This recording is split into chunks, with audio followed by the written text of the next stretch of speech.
During the forthcoming broadcast, you'll notice that I refer to Arnold Yarrow, the actor who plays Belial in Death to the Daleks, in the present tense, because he was alive and well when it was recorded. Sadly, since then, in December 2024, Arnold has passed away. He made it to 104, though, and was still as sharp as ever when he died. If you want to know more about him, please do go to the Guardian obituaries section of their website, and you'll find an obituary written there by me, in collaboration and with the help of Arnold's family, including his 100-year-old brother. What a family, what a life. I think there'll also be mention of another Doctor Who centenarian herein, Donald Pelmier, who played Professor Rubish in The Time Warrior, and again, sadly, Donald has since died. A very warm welcome to Happy Times and Places, a positively inclined Doctor Who episode commentary podcast in which I, Toby Haydock, watch an episode of Doctor Who chosen by a friend of mine, accentuating the positive and trying to guess what my special guest's favourite thing about each instalment might be. Hi, my name's Dom Woodward. I'm a comedian, a magician, an actor and a Doctor Who fan. The story I've chosen to talk about is Death to the Daleks. Boop, boop, boop, ba-da-da-da-da. Sorry for that really menacing musical refrain to open the episode. Hello, we're back on Exxillon, the planet which spells the death of the Daleks, that they've managed to avoid quite well, apart from the odd one who's been reduced to a fiery shell in the first two episodes of the story, but the humans have suffered, I think, equal casualties, losing Neil Seeler's Commander Stewart and John Abernethy's Richard Railton, and as I have been emailed by Kral Thal, who is an anonymous benefactor, I know who he is, but he refers to remain in the shadows of actor facts. He's very good at searching through old newspapers and records and things like that, particularly records from foreign climes for actors who we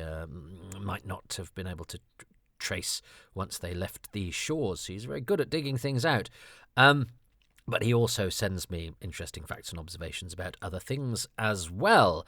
And he noted and has pointed out that last episode 2 of Death to the Daleks, means that I have had the final episode featuring John Abernethy to cover in Happy Times and Places. And Abernethy is a key figure in my life, one of the first actors I spotted in things. He features, prominently in Moth's Ate My Doctor Who Scarf, my one-man show, and the subsequent CD/radio adaptation of it. So long, John Abernethy, it's like we hardly knew you, although no, I know quite a lot, and I'm sure I've told my Abernethy tales many times in previous editions of Happy Times and Places, so I don't need to go any further than that, other than to acknowledge that, he's one of those faces, one of those names that put a big smile on my face whenever I spot them in things. So, and a great contributor to the world of Doctor Who in the Whoniverse. He definitely should be an OBE, if not a Knight of the Realm.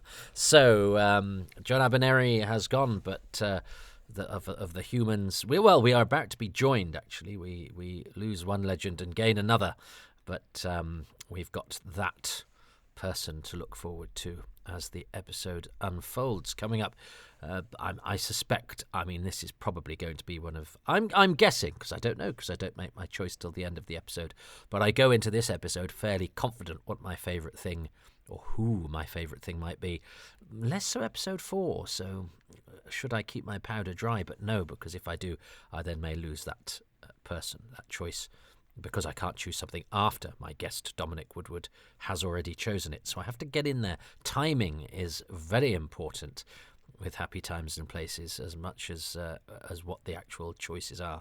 And timing can cause all sorts of problems, as we might discover about 24 minutes into this episode. However, we do have time before we start the episode for some correspondence from the denizens of Patreonville who get these podcasts early before they go out on iTunes and everywhere else. So they have a chance to comment if I don't do all the episodes at once, and I haven't. So they've had episode 2 before I've recorded episode 3. And so Peter the Speaker says, who needs an Omega-charged baseball bat to destroy a Dalek when sticks work just as well? Good point.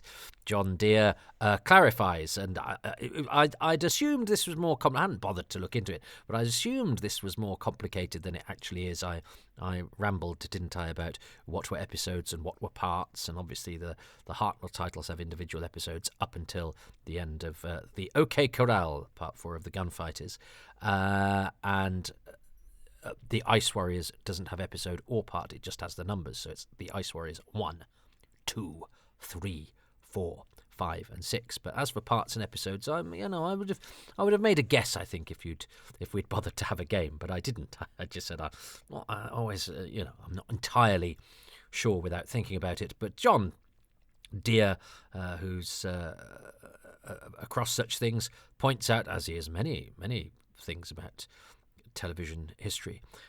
He points out that it's episode from the Savages to the Green Death, with the exception of the Ice Warriors, as you know. Then it's part from the Time Warrior to Survival, with the exception of Destiny of the Daleks, where it's episode. And obviously the Five Doctors, as originally broadcast, doesn't need one. I think is it pointed out later in this? It may be pointed out to me somewhere else that Destiny of the Daleks also changes the order of writer and episode number as well. Adam Parkin says, thanks for the credit, don't worry about it. Oh, because I said Parker, although there was an Adam Parker as well. In my defence, Adam Parkin in a previous patron was called Adam Parker. So I have said the name, but I didn't mean to say it this time. Adam also says, my favourite in a previous job was an email address to Andrew Perkins, which we still decided was my butler persona. Ha ha ha. Which we decided was my butler persona. Very nice. Yes, Perkins. Trevor Smith says, another cracking episode. Thanks, Trevor. Oh, he might just mean of Doctor Who, not of the podcast. I took that as a compliment where it might not have been one. Fond memories of my 13-year-old self being thrilled with the Daleks being powerless and useless, set on fire, then inventing guns and slaughtering everyone after having target practice on a model TARDIS. Hurrah! A few things struck me rewatching, along with yourself. Liz Sladen's brilliant acting ability and making Sarah Jane look very brave and terrified at the same time. The sets going from the awful opening set with overlit, highly unconvincing boulders to the utterly brilliantly constructed and lit cave scenes. Also, Duncan Lamont's Dennis Healy-like eyebrows. They need trimming. Keep up the good work, Toby. I don't know. I quite like a Dennis Healy eyebrow. Steve White says, really enjoying this one. The exploding Dalek is etched in my memory, not just because I remember watching it on the telly, but also because it was a massive photograph on one page of the Marks and Spencer Doctor Who and the Daleks Omnibus, which was published in 1976, which was basically a lavish annual-sized repackaging of the Target novelizations of Planet of the Daleks and Genesis of the Daleks, complete with mid-70s annual-style artwork that was both scary and trippy in equal measure. I've still got my copy on the bookshelf. Oh, how exciting. And the potato pizza base. So, Steve has been listening. Steve does.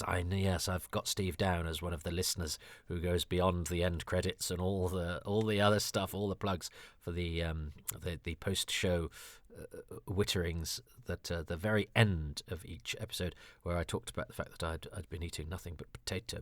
The potato pizza base sounds like food heaven. I'll have to give it a go. Yeah, I think actual pizza is food heaven, and potato pizza is food heaven for people that are having trouble getting out of the heavenly sofas and have to make a documentary in heaven soon, and don't want people on Facebook to go, oh, you're a bit fat in your suit, weren't you? Which people do. Only mine would probably be topped with many meat products as I could get my hands on.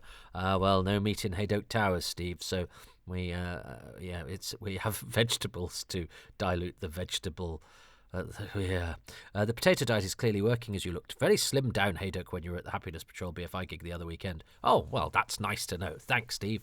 So keep up the good work. Can't wait for episode... Don't know why I spent the beginning of this podcast talking about my waistline. Can't wait for episode part 3. I pretty much know what my favourite thing is right from the start. Spoiler alert, it's Belial. Yeah, spoiler alert. That's kind of where I was erring. Guy Lambert says, that M&S annual is glorious. I've somehow managed to acquire 2 over the years and often flick through it to admire those unique illustrations. Guy Lambert also says, I think this is the story where Robert Holmes essentially became script editor while Letts and Dix focused on Moonbase 3. It certainly feels like it, with the way Sarah has gone from the feisty woman of the Time Warrior and Dinosaurs to a Joe Grant-style role, complete with whimpering and obeying the Doctor without question. At least that allows her to be replaced by Belial, a fun companion for Pertwee, whose naivety and ineptitude is rather charming, even if it does make you wonder how he survived in the tunnels of the planet for so long. And yes, I'm writing this at 10 p.m. on a Friday night because you inspired me to rewatch all of it. Lovely stuff. I'm pleased, Guy. I'm pleased. And I found that too, so I'm glad this has inspired people to go into things, because I've been listening to a very good podcast called The Evolution of Horror, and I listened to their episodes on The X-Files and Lost, and I'm going, I now need to do a marathon of both of those things.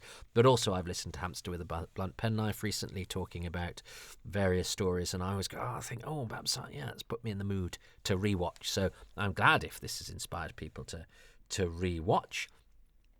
Nick Mellish has put, I love this story.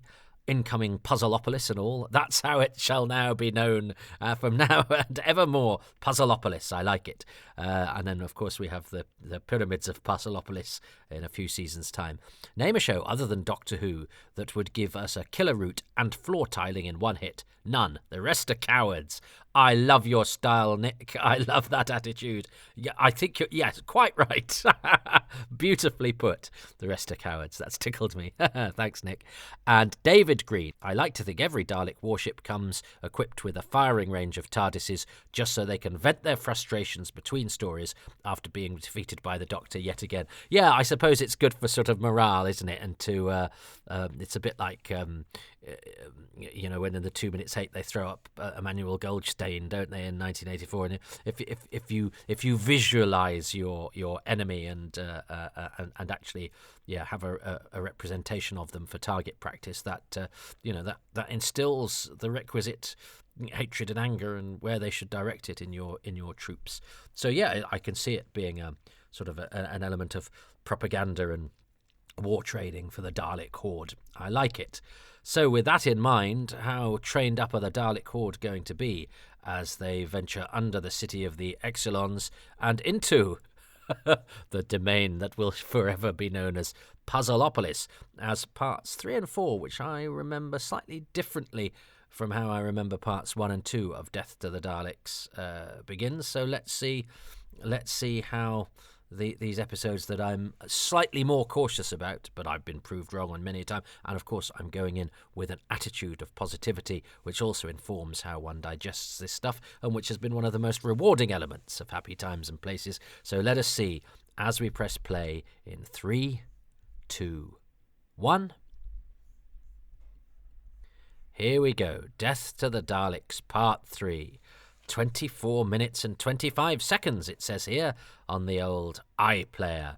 So I've enjoyed revisiting this, and I'm pleasantly surprised that the part and episode thing is easier to navigate, and I don't know why I didn't bother to check. But John was on hand, John Deere, who's never one to pass up an opportunity to help me out with things that might not be within my grasp. So good work there, John. Appreciated. Right, here we go. This is beautifully lit, by the way. Here, these lovely catacombs, and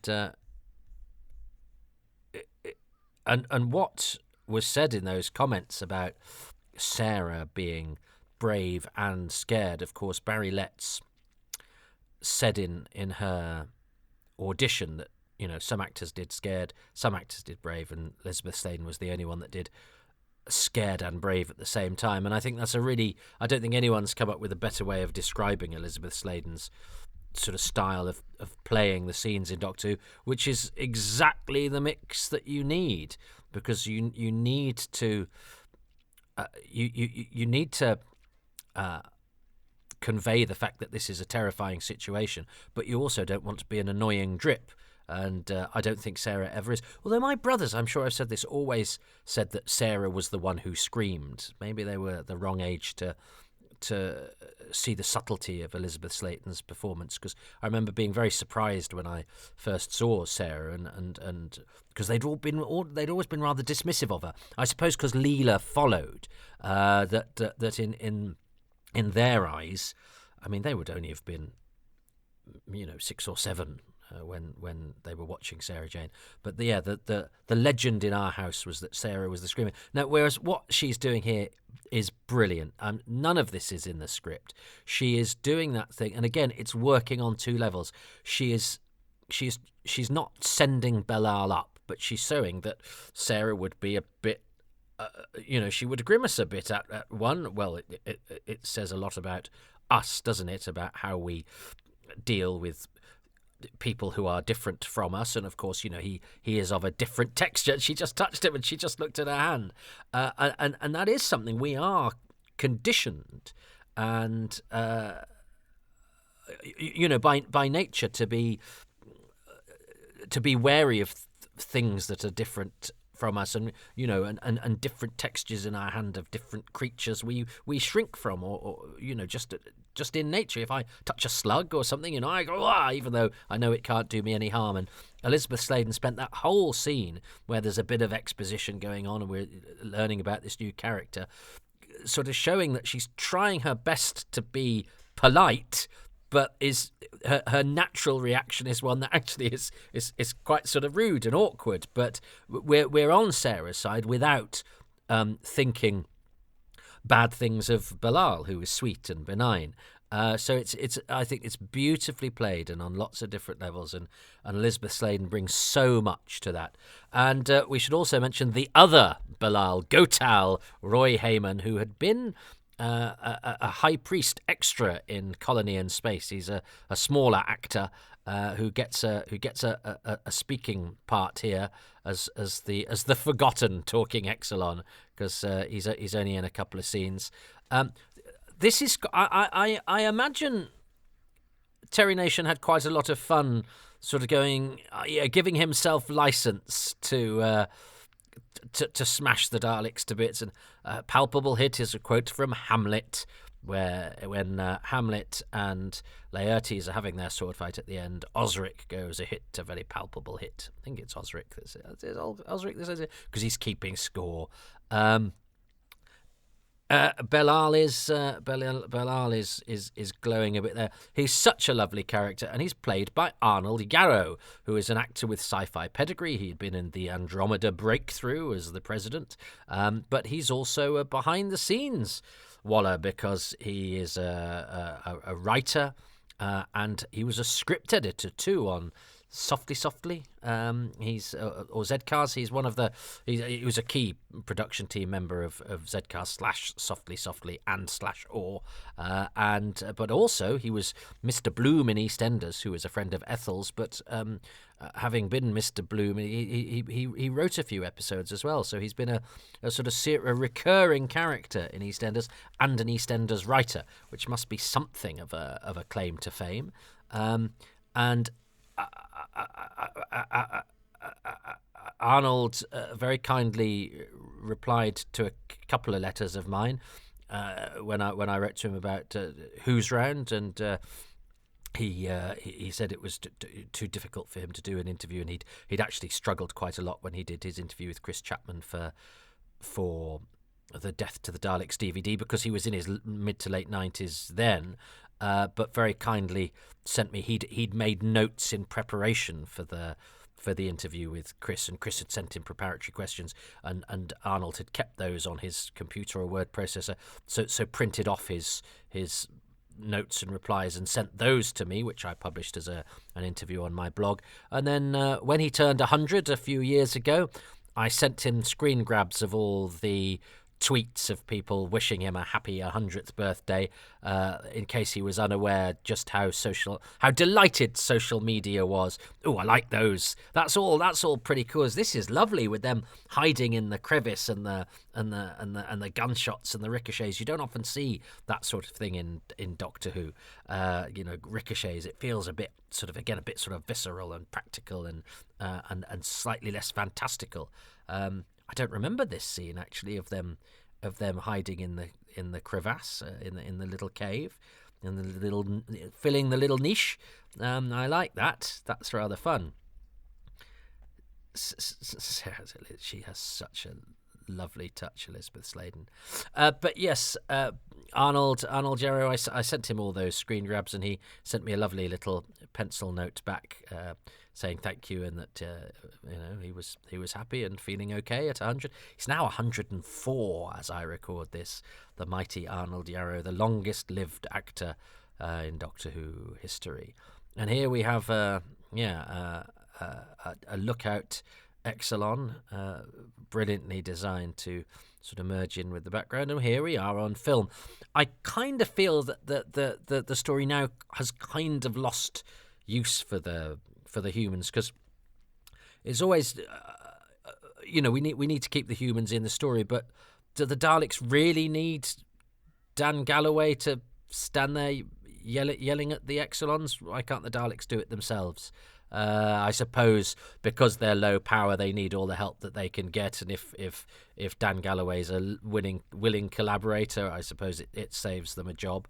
But it does mean that the three remaining human characters do a lot of, I seem to remember, standing around in this story from here on in, and maybe John Abernethy is quite happily putting his feet up, having been killed off. So yeah, and I liked what Dominic said last episode about the moral implications, of Galloway becoming there's a capo, there's they're kind of enforcer, because he justifies it that he's doing good. I'm never sure about how I feel about this very. This is, and that's probably ad-libbed dialogue, but of sort of going, well, we'll have him speak to the aliens like we would speak to a load of underling labourers in 20th century Earth, and I suppose it's enabling us to sort of appreciate the dynamic, but and Doctor Who is all about incongruity, isn't it? About having 20th century Earth speak, "Come on, you idle sods," or whatever, to a load of shambling, grunting aliens. But it's so if it's supposed to be slightly comically incongruous, I take it. But I find it slightly odd. But actually, Doctor Who being odd is not a problem. But I'm not sure it 100% works for me. This is beautiful, though, and actually, Mike Bryant always says he's disappointed that the Exxillons didn't glow as much as he wanted, but I think they look great in this light. And Belial is delightful. I remember there's a picture of John Pertwee and Belial in the Doctor Who monster book, and they photograph very well. I think they photograph slightly better than they look when they move and stuff. But actually, I think the latex has been textured enough. Maybe would I want them to no, because they look slightly mummified. I think it's a pretty good design, and the glow really helps as well, because it looks like they've come out of the caves. They certainly seem to fit with the landscape that they inhabit, and Belial is such a sweet and benign presence. And I quite like the fact they don't go into too much detail, but he basically says, that these guys worship it. We're a bit scared of it. That's all you need to know. I prefer that to sort of men in robes going, "We are the followers of the Kumpar, and they are the followers of the Hoplu, and they are good and we are bad." Religion sci-fi I find can be a bit dreary and po-faced. So I'm glad that he just kind of goes, no, they think that and we think this, and that's enough. We don't need to invent all sorts of lore with apostrophes. Especially on a planet with sand. At least this is a planet of dreary, cracked sort of landscape, but posh sun-kissed sand and robes and ridged foreheads and oh yeah, so they always have to have an earring as well, don't they, with a chain on it, and then lots of very serious religious stuff that you could tell that the writer's gone, oh, I've invented a whole history of the religion of this planet, and you go, well done, blow something up and stop giving us dreary lectures. But that is very much my personal taste. Now, Michael Bryan always said he wasn't wild about this, and I saw it written up that, some effects don't work, including the Dalek route. I rather like the Dalek route. It's not the... I could see briefly there, I could see the string holding it up. It's not on the nose, is it? It's actually behind the eyes. There's a hook behind the eyes. But I actually think that works. I think that works pretty well. And fire is there's a lot of fire in this story. We had the Dalek, which I'm surprised I didn't, by the way, last week when I was choosing my things, at least because I sometimes, talk about what's in the running. I think that sequence of the Dalek getting beaten up and bursting into flames would definitely have been in the running as well, because it's so, evocative of the book cover and all sort of the imagery that we have of this story, which is largely of blowing up Daleks, because it's called Death to the Daleks, and that's brilliant. That's a great effect. And it was a lovely stunt with the Exxillon being set on fire, and the way that these sort of rather dolefully look on, I think is. It all sort of works together, and I love this eavesdropping Exxillon there, and then I love the way he sort of, because that is a bit like a snake in the water, the way that they sort of snake across before going under. So I think the route is a perfectly acceptable effect. There are effects, I don't think it deserves to belong in the list of effects that we sort of acknowledge as being bits of a story that don't work, because I think it's fine. Pertwee looks good. By the way, I like this outfit of Pertwee's. I think he suits dark colours, and I think these darker colours date slightly less than the sort of slightly brighter blues and greens. I think he's a bit brighter, isn't he, in Monster of Peladon and Planet of the Spiders, and they look a bit too dandified. The slightly muted colours of this makes the flamboyance just a bit a bit more aesthetically pleasing to me, and a bit less self-conscious, and it sort of fits in the way that sort of Bilal fits in front of the caves. It just seems to have a uniformity about it that makes it seem slightly less avant-garde. Now this Exxillon coming on has to, who I presume, yes, he's supposed to be the one that was on the cliff, but I wonder if they've gone to the effort of using the same actor. I doubt it. Out on location and then in the studio. But of course he has to then report to Gotal, who then says it, because otherwise you get a third speaking Exxillon, and that would cost money. So, but I love all that. I love the fact that you have to come up with a clever way of marshalling your resources, and so you have to think, well, if we have an Exxillon spying on the Daleks, we've got to get that information to the people. But if they're in the studio and that Exxillon's on location, we've got to work out a way of either using that Exxillon enough that it justifies having a speaking actor on location, or we do it where we do what we've had there, which is the actor on location, who, as I say, I suspect is not the same actor as in the studio, but could be. But even so, because it's a non-speaking actor, it saves having to put a speaking actor there who you would have to transport and put into a hotel and all that sort of thing, which you probably would have had to transport that actor as well. But the rules are slightly different, and certainly the money's different.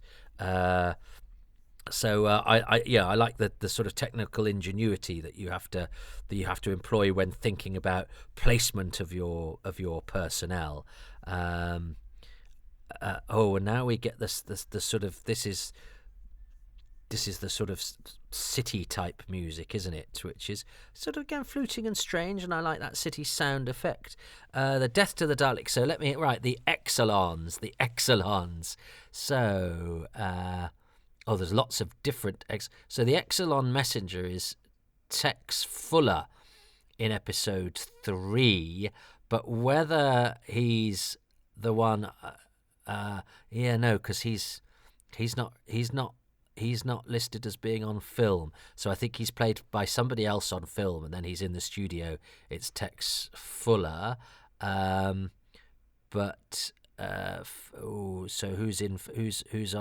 who's on film in episode 3? It's hard. I can't tell. But I don't think. And then it says Jabal on film is Roy Heyman. Interesting. So maybe he's the guy who's keeping an eye. So it's actually Roy Heyman, who then in the studio is Gotal. So he's actually reporting to himself, except he's played by somebody different in the studio. Now then the rules are slightly different because he's hired as a non-speaking artiste on film, but then hired, then given some lines in the studio. But he's playing a different character, so that would I don't know. I'm not exactly sure how that works, but that's interesting. So so they've actually got him. So he's. So right, that's interesting. So he's the guy that's eavesdropping is actually the guy in the studio, but playing a different character. That's a very funny setup. Anyway, who knows? Well, I've just given you the answer is near as damn it. So actually, that wouldn't. So what I was talking about, money there, doesn't come into effect because, but I suppose they couldn't have worked it that Gotal was the one looking because he's with them at the same time. So then why didn't they just get any old sod to be looking? Because I suppose they'd have had to direct him a little. Yeah, because I suppose he'd have had to have been directed a little. You could have got away with a walk-on. It doesn't matter. You don't care. And the rules on these things are also quite vague as well. But often I see this stuff written up very incorrectly in Doctor Who writing. So, for example, in the recent production diaries, they've misinterpreted Peter Stenson in The Keys of Marinus. They up his money in episode 6 because he gets some bits to do, and there's a memo, that says that they should be doing that, and so. The production diaries say, and so he's promoted to having a credit. He would always have had a credit. That's misunderstanding how that stuff works. It's just about him getting into a slightly bigger pay tier, but he'd have always had a credit. I'm only saying this for my own benefit. And often, and the Doctor Who television guide is surprised that Ian Talbot as Clout in the Leisure Hive gets a credit, even though he's not a speaking part. No, but he's a part that turned up to rehearsals and is a featured role, whether he's got lines or not. That's slightly different from being an extra. And sometimes extras do get a credit, but he's not being an extra. He's being a played part. Anyway, this sort of stuff. And as I say, there's no necessarily. You have to be a bit flexible with the rules because sometimes one rule that applies with its application by one production team doesn't by another. And anyway, and sometimes I think people just say on the day, can you do that? And they say yes, and it happens. I remember seeing that photo of John Pertwee with the skeleton, or seeing the photo of the skeleton and never being quite what story it came from, because... but I can't remember where I saw that, but going, I'm not sure where that came from until I found it specified, or Death to the Daleks, or I actually saw it within the episode. So here we now go to this 700th wonder of the universe, basically being a few puzzles that you could solve on a bank holiday when you're at the beach, but that's okay. It's the sort of thing. It's one of those things that if you're a kid seems terribly, terribly clever, and you can have a chance in sort of thinking, oh, well, I'd probably be able to work that out. And you know that you'd have fun working it out because it's the sort of thing that you do on a bank holiday weekend or on a Sunday afternoon or whatever. And I love the way that Bilal touches the wall and sort of nods at the doctor as to say, yeah, I can do this. And I think this pairing is lovely. And that John Pertwee has a thing about how he talks to alien beings with the respect that he would talk to, well, probably more respect than he'd talk to a minister of the crown, but the way that he would talk to a member of the royal family or whatever. And when he says, you sir, when he calls somebody sir, I like that, and I don't get any sense that he's patronising Bilal, or that he's doing the opposite of what Elizabeth Sladen did, which I think Elizabeth Sladen does brilliantly. That Sarah's a bit, oh God, I can't touch this, and I'm a bit scared, but I don't want to be rude. Whereas Pertwee is completely unfazed. This is the John Pertwee of going, "Are you a Silurian?" and proffering his hand. And I love that element of Pertwee's Doctor, and I think he perhaps does that better than any other doctor. I think all the other doctors are very good at various different things, and in many ways do things better than Pertwee, who I've always liked, but without ever being in my sort of top three or whatever. But I think of the many weapons in Pertwee's arsenal, as well, he has natural elegance. He's got great presence. He's brilliant. He's physically brilliant, and he dresses so well and so perfectly for him. I think the way that Pertwee treats aliens and chats along with them in a completely unfazed way is one of the best attributes that he has as a doctor, and I think he possibly does better than any of the other doctors. So here we go. We're now wandering through the city, and we've sort of, the story has got a little bit to treading water just a little bit, but the interior design fits with the exterior design. I think the exterior design is very good. And here's a cobbled together cliffhanger, which is, it is sort of possibly one of the worst cliffhangers in the history of Doctor Who, except it's fine. That if that had been an actual cliffhanger, Pertwee would have given it a bit more welly, because there is cliffhanger acting, and it's not stop, don't move, it's stop, don't move. You'd give it a bit of an extra exclamation mark. But that wasn't supposed to be the cliffhanger, so they had to go, well, we'll do it here, and have we got a close up of the floor, which they must have grabbed or got, and there we go. Here's a cobbled together cliffhanger. It could be a lot worse than that. It's not great, but it's not. I think when I was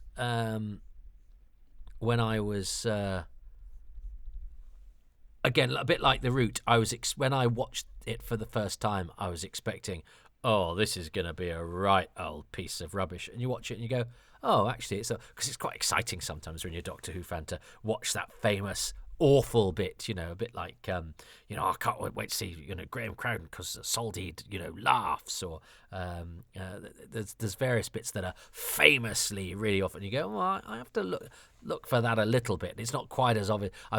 You get that the legend gets spun even larger as well, because I remember saying to my friend, apparently Soldeed laughs, and I'd seen Horns of Nymon go out.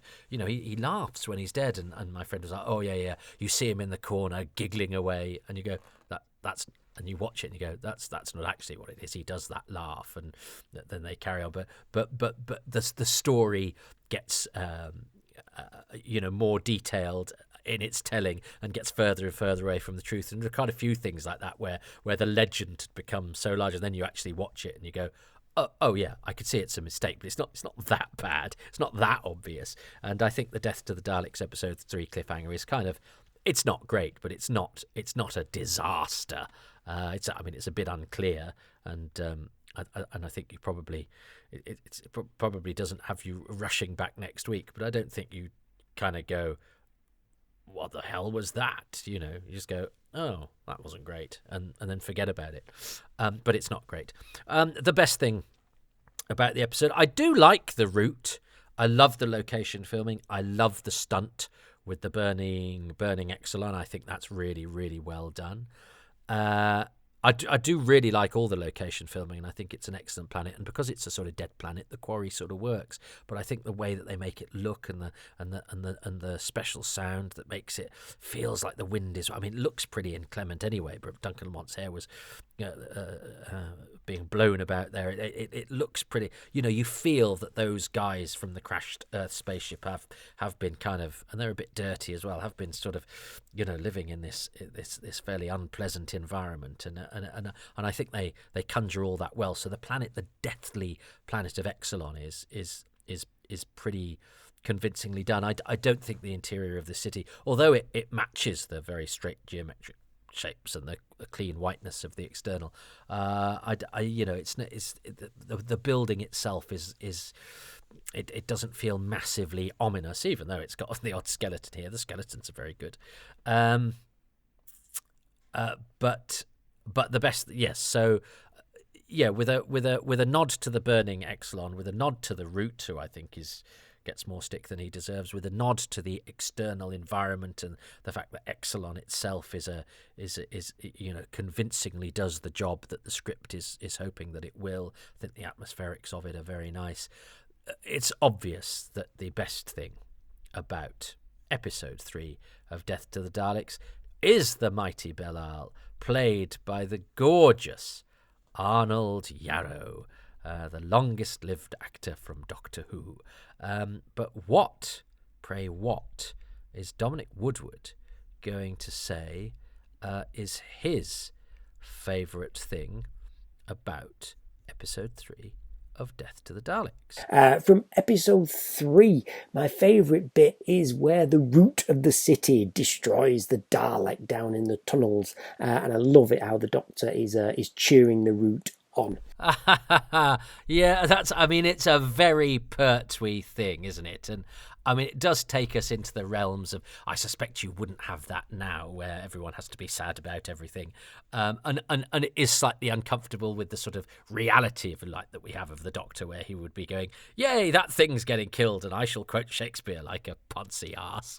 But it's Pertwee having a bit of fun, and if you take it for what it is jolly, and it is the sort of thing that John Pertwee's Doctor does. It doesn't necessarily quite sit with my image of what the Doctor should be, who I sort of always prefer it when he's a bit grim-faced about death, even at the death of the Daleks. But obviously, Pertwee saw a moment of being able to do a sort of commentary. A commentary on a joust, and to throw a Shakespeare quote in there as well, which is also very, very Doctor Who. So I'm delighted that Dom chose that. When he first said that, I thought he was talking about the root killing the Exxillon in the water, which had almost been my choice. But no, he was talking about the bit underground.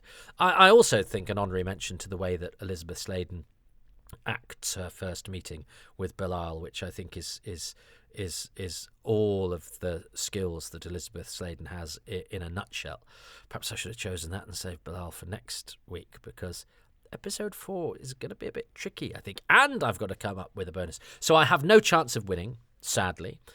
Dominic and I are not in accord, but I still get 2 goes next week, where I get to choose a favourite thing about episode 4 and a favourite thing all over about Death to the Daleks. But for now, I'm going to leave you in the dark. I'm going to go and make myself a cuppa. I'm going to walk across the kitchen floor, which is tiled, so I better keep an eye out for any patterns, lest I need to conjure some inexplicable and ill-defined jeopardy out of nowhere. Keep back!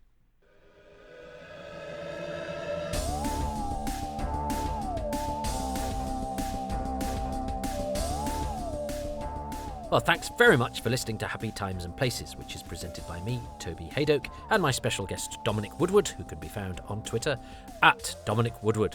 I am grateful to him and to the patrons who make these podcasts possible, and they include Ruben Herfindahl, John Davey, Paul Gibbons, Paul Sarma, James Silk, Julian Botting, Michael Harvey, Peter Burns, James Curray-Smith, Peter Harness, Ronald Hayden, Rob Leonard, Christopher Meredith, Gavin McLean, Stephen Moffat, Richard Straw, Neil Tate, Nick Tedston, Tim Arding, Nigel Bromley, Paul Cook, Richard Chalk, Peter Chamberlain, Grant Davidson, John Deere, Chris Dunford-Kelk, Paul Dunn, El Pandras, Susie Ferguson, Jason Gorman, Siobhan Galichon, Paul Harris, Chris Hyam, and Ian Key. The music is by Dave Gates and the artwork by Dylan Patterson.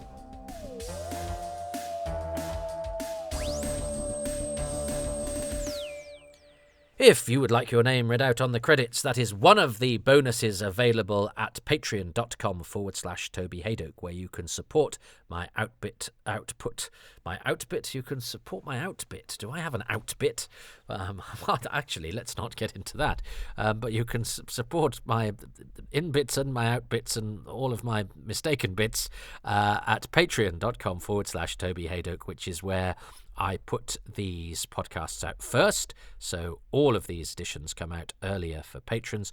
There are also bonus podcasts. Well, there's one called Far Too Much Information, which is the accompaniment to Too Much Information, and there's also a monthly AMA session that usually comes out in 2 or 3 episodes per month. That is a patron exclusive, plus looks behind the scenes at various Blu-ray extras that I make, and all sorts of other Doctor Who-related stuff that I might be up to, as well as bits of my comedy and things like that. So £3 a month gets you, on average, 3 releases a week, as well as then pictures of my dog on a Tuesday. If you don't want to have a monthly commitment, you can go to ko-fi.com/Toby Haydock and give me a sort of tip anytime you like, if you've particularly enjoyed a podcast, or you've had a good month, or I sound particularly hungry or cold or needy. But I know, God, finances for everyone are so tight right now. I completely understand if you are just a listener, and there's nothing just about that. But if you are listening and enjoying, if you could do something that costs you nothing but a little of your time, and that's to go to iTunes in particular, but anywhere that you get these, YouTube as well, because these have just started going onto YouTube, and they don't get many viewers right now because they've only just started appearing there, and it's not the best place to listen to podcasts, but I know a few people prefer to have them on their computer that way, so I've been putting them there as well. But all of those places benefit from a like, a subscribe, a thumbs up, 5 stars, and a few lines saying what you like about them, and that just really helps with the getting them noticed. So yeah, any of those things would be really and truly appreciated, but by my in-bits and my out-bits, and I'll try not to show how pleased I am, and keep the out-bits under some sort of control. I don't like how that went, but I'm not doing it again. I'm on all the social media. I'm on Twitter at Toby Haydock. These podcasts have their own feed at Haydock Podcasts. My comedy club, Excess Malarkey, is there at Excess Malarkey. I also have a Facebook page. I have Instagram at toby.haydock, where I muck about with videos as well and put up some bits from the comedy club. So, have a look at the stuff that I do that's non-Doctor Who related, because I do quite a lot of that as well. And I also have a website, tobyhaydock.com. So have a look there, because I keep that updated with news and bits and bobs. So your support on all areas of the internet is hugely appreciated.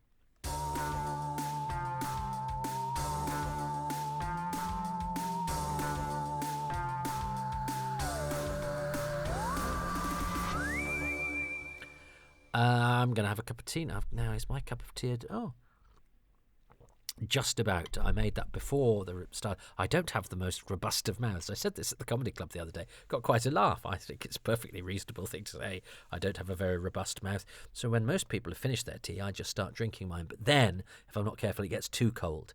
And the weather is very cold as I record this. It's like being on Exxillon here. So, I'm sorry. I think I got a bit bogged down on who was the messenger and who was the lookout, and then I came up with a very highfalutin thing saying, well, you see, because they can't have had the speaking actor on location because that would cost more. And then it turns out they did have the speaking actor on location, so that made a fool of me, didn't it? Anyway, doesn't matter. Who cares? I'm the only person that cares. But I'll leave it as it stands. There we go. That was the rabbit hole I disappeared down. It was when I was above the rabbit hole. I was on film, played by somebody else, and then I disappeared down the rabbit hole. And then I down the rabbit hole, I was played by somebody else who was reporting to me, who could do the speaking bit about me, but not for the reasons that I outlined were in the commentary, because they turned out to actually not be true based on what I discovered. So it's all just, I mean, is it? I was going to say it's all just rubbish, but I don't want that to be I don't want that to be the final thought. Oh, hang on, has he just been talking rubbish all this time? It's a complicated business, but also remarkably unimportant. So why do I spend so much time on it? Because for some people, small, beautiful things is what life is all about. For me, actors' names on bits of paper is what life is all about. Oh no, I've suddenly realised how truly pointless I am. You'd have thought I'd have noticed by now, wouldn't you? But it's only when you say it out loud sometimes that you realise that the things you spend an awful lot of time thinking about are spectacularly unimportant. And on that note, I'll go and try and find some meaning to my life.